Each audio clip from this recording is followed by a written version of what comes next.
dynamic realm of MMA, Jon Jones stands out as an undeniable powerhouse, a standout figure whose greatness goes beyond discussion. His impact on mixed martial arts is like a vivid painting showcasing unmatched skill and prowess, truly capturing the essence of greatness.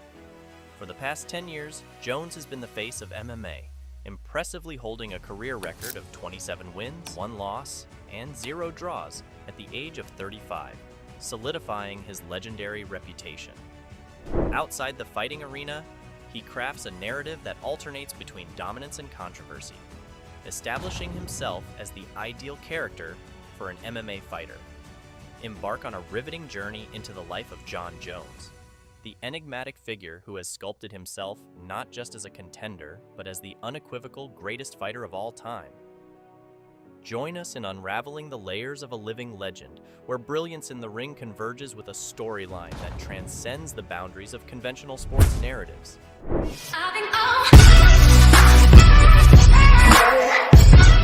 Jonathan Dwight Jones was born in Rochester, New York on the 19th of July, 1987. The third of 4 kids, John was the child of 2 pastors.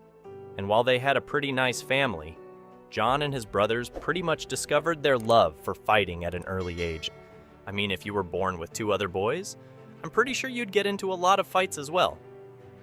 Anyways, Jones and his brothers excelled especially well in sports while they were in school. However, while his brothers followed their passion for football, and even both entered the NFL, John was more of an individual sportsman. He was especially good at fighting, with John claiming gold in the state wrestling division.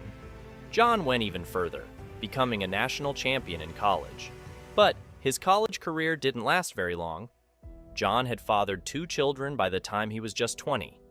The responsibility of it all meant that he had to drop out and find work. John's life might have been derailed, but he never lost a step.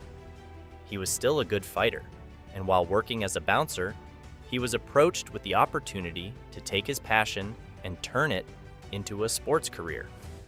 John made his professional MMA debut in April 2008, a fight that lasted all of a few minutes. With his debut win, John put the MMA world on notice, and he went on to amass a blistering 6-0 record in just 3 months. In fact, in his last fight before signing with the UFC, John crushed Moises Gabin at BCX5, finishing the fight off with a TKO in just the 2nd round. John immediately got to work with his light now headed for the UFC.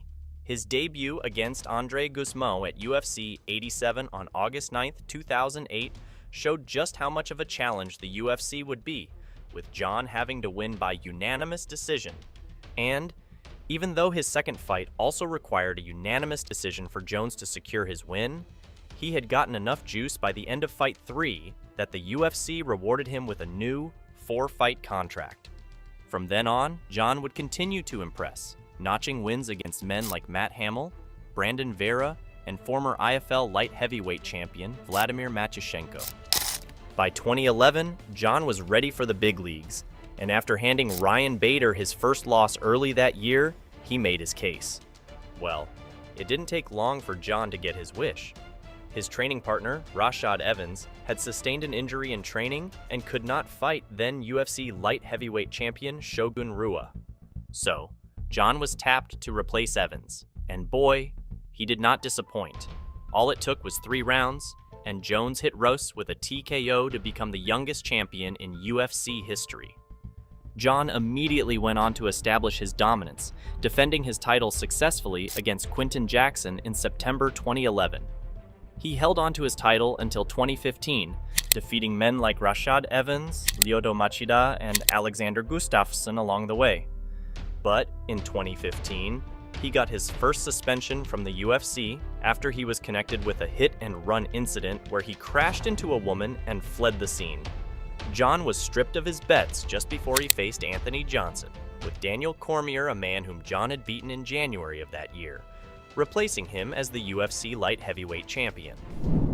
After being reinstated in October, John was expected to face Cormier for a rematch, but Cormier pulled out following a foot injury, and John was forced to face Osinve St. Preux instead. As you'd expect, John came out on top, defeating St. Preux by unanimous decision in April 2016. This wouldn't be the only time John would get suspended, though. His issues were just starting. After locking the contract to fight Cormier again in July 2016, John was removed from the bout by USADA about a month into the fight after they discovered a possible doping violation. In November of that year, John got a 1-year suspension. This meant that he was once again stripped of his interim title, making him the first fighter in the history of the UFC to get stripped twice. Still, the suspensions didn't stop there. Once again, John was set to face Cormier in July 2017 at UFC 214. He won the fight in the 3rd round and recaptured his light heavyweight championship. But in August, he was once again flagged for a potential doping violation by USADA. He eventually tested positive for an anabolic steroid, and he was placed on suspension. To make things worse, the California State Athletic Commission officially overturned the result of the fight to a no contest after further tests showed that John's doping violation was even much worse than anticipated. Once again, John was stripped of his title, and Cormier was the champion. The rivalry between John and Cormier has been one of the most intense in the history of the UFC. Both men had a deep respect for each other, but it never really seemed like they would work it out. And when you consider the competitiveness of the UFC and the fact that they were both at the top of the sport, it's easy to see why their egos clashed. Sadly, suspensions and doping violations meant that the fans were ultimately robbed of an awesome series. Anyways, back to John. His reputation had taken a hit, but he was still arguably the biggest name in UFC. In December 2018, he returned to the UFC, facing Gustafsson for the vacant light heavyweight championship title at UFC 232. John hit a technical knockout in the 3rd round, winning the belt again. John held this title until 2020, defeating men like Thiago Santos and Dominic Reyes along the way. But in May 2020, he entered into a conflict with the UFC over pay, and he was forced to vacate his championship. According to reports, John was looking to fight Francis Ngannou, and he wanted between $20 to $30 million. The UFC wasn't about to pay that money, so everyone was in a stalemate. Well, John didn't just stop there, though. He might not have fought for years, but in 2023, he returned to the UFC, this time as a heavyweight. In his characteristic fashion, John wasted no time. His first fight was against Cyril Gane for the vacant UFC Heavyweight Championship at UFC 285 in March 2023, and he made quick work of Gane, winning the bout via submission in literally the 1st round. That was the moment when this iconic scene was born. Jonjones is easily the greatest fighter at this point. He's still got a lot in him too, so we should see the man for a long time.